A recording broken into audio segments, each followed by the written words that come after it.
ഇനി നീ കാറൊന്നും വയ്ക്കണ്ട, നിന്റെ പ്രശ്നങ്ങളൊക്കെ സോൾവായി. എങ്ങനെ? സർക്കാരിൻ്റെ പിന്തുണയോട് കൂടിയിട്ടേ കേരള സവാരി 2.0 ആപ്ലിക്കേഷൻ വരുന്നുണ്ടടാ. അതിനെന്താണ് അച്ഛാ ഇത്ര സന്തോഷിക്കാൻ? വേണോടാ പോയി, നമ്മൾ ഡ്രൈവർമാർ സന്തോഷിക്കണം. 15,000-ന് മുകളിലാണ് രജിസ്ട്രേഷൻ നടന്നിരിക്കുന്നത്, അറിയാം? ഓൺലൈനല്ലേ?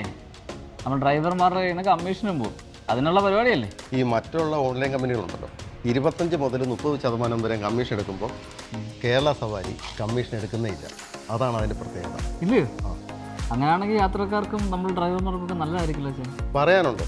കേരള സവാരി ആപ്ലിക്കേഷന് ഫെയർ കറക്റ്റായിട്ട് കാണിക്കുന്നതുകൊണ്ട് കാശിൻ്റെ കാര്യത്തിൽ ഒരു തർക്കം ഉണ്ടാകത്തില്ല. അത് സൂപ്പറാണല്ലോ അച്ഛാ. എടാ, ഇതുപോലെ ഈ വാട്സപ്പ് ഒക്കെ ഉപയോഗിക്കുന്ന പോലെ തന്നെ ഈ ആപ്ലിക്കേഷൻ വളരെ ഈസി ആയിട്ട് കൈകാര്യം ചെയ്യാൻ പറ്റും ആർക്കും. അത് ശരി. അങ്ങനെയാണെങ്കിൽ കേരള സവാരി അടിപൊളിയായിരിക്കും. സംശയം എന്താ?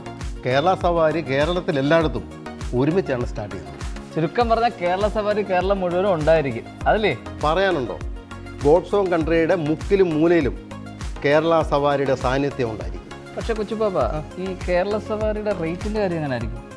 ഒരു പ്രത്യേകത എന്ന് പറഞ്ഞാൽ മറ്റ് ഓൺലൈൻ കമ്പനികൾ പീക്ക് ടൈമിൽ റേറ്റ് കൊടുക്കുന്ന സംഭവം ഉണ്ടല്ലോ, കേരള സവാരിക്ക് അങ്ങനെ സംഭവമില്ല. എപ്പോഴും ഒരേ റേറ്റ് ആയിരിക്കും.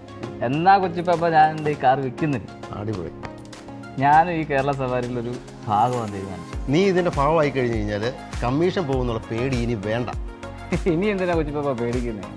ഡ്രൈവർമാർക്ക് യാത്രക്കാർക്ക് ഒരുപോലെ പ്രയോജനം ചെയ്യുന്ന കേരള സർക്കാരിൻ്റെ യാത്രാ പരിഷ്കരണത്തിന് എൻ്റെ ഒരു ബിഗ് സല്യൂട്ട്.